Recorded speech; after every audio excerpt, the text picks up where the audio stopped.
Today, we're taking a look at the Bread and Butter Invader.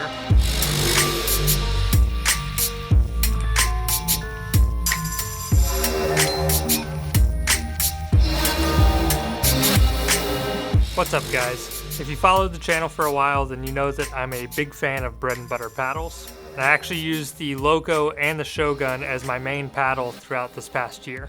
So naturally, when I saw the Invader get announced, which looks like a hybrid between those two paddles, I was super excited.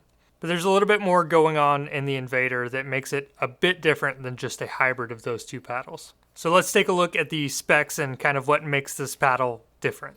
So the first standout feature is the shape of this paddle. While it is very similar to the shape of the Loco, they did improve the design to make it a bit more stable and perform a little bit better. And of course, this is using a very similar face layup as the Shogun, which features that PET or titanium face, but with one big difference, which is the addition of a fiberglass layer. The Invader comes in at an average weight of 8.1 ounces with an average swing weight of 116 and an average twist weight of 6.8.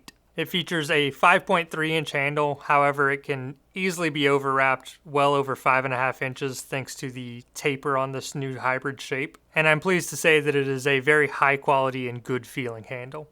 The Invader comes in at the same retail price as the Shogun, which is $189.99. But if you use discount code SCOOTER, you can save 15%, bringing it down to $162. If you've been following along with the Invader, then you'll know that these sell out every time Bread and Butter restocks them.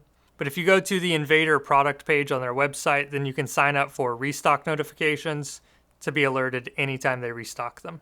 Alright, and before we get into how the paddle plays, if you guys wouldn't mind subscribing to the channel, it really does help.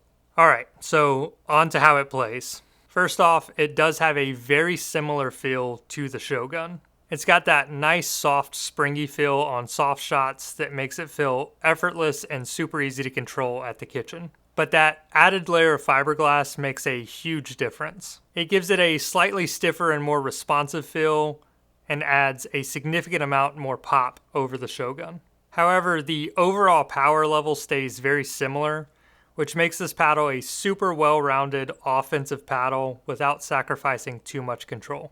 And speaking of control, this new shape is super stable and makes the control game feel really solid.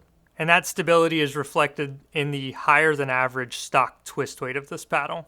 Bread and Butter did a really good job at the stock weighting of this paddle, making it to where it doesn't really need a whole lot of customization, which you could argue is a bad thing since it doesn't give you a whole lot of room for customization, but I think it can be pretty nice when a paddle comes well-weighted stock and doesn't need to be customized to play good. For the customization on my paddle, I did choose to add 3 inches of 1 gram per inch Pickleball Effect tungsten tape just to the bottom corners. That just adds a bit of stability and increases the forgiveness for shots a bit lower on the face. Bread and Butter has been on a streak of great paddle releases, and the Invader is no exception.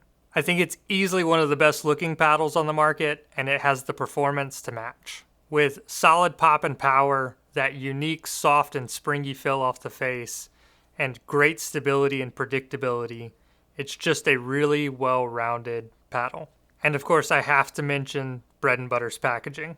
They easily have the best packaging in the game, and the Invader is my favorite so far. Remember to use discount code SCOOTER if you decide to pick one of these up to save 15%. And as always, if you guys have any questions, feel free to leave them in the comments. And stay tuned, I have more reviews coming soon.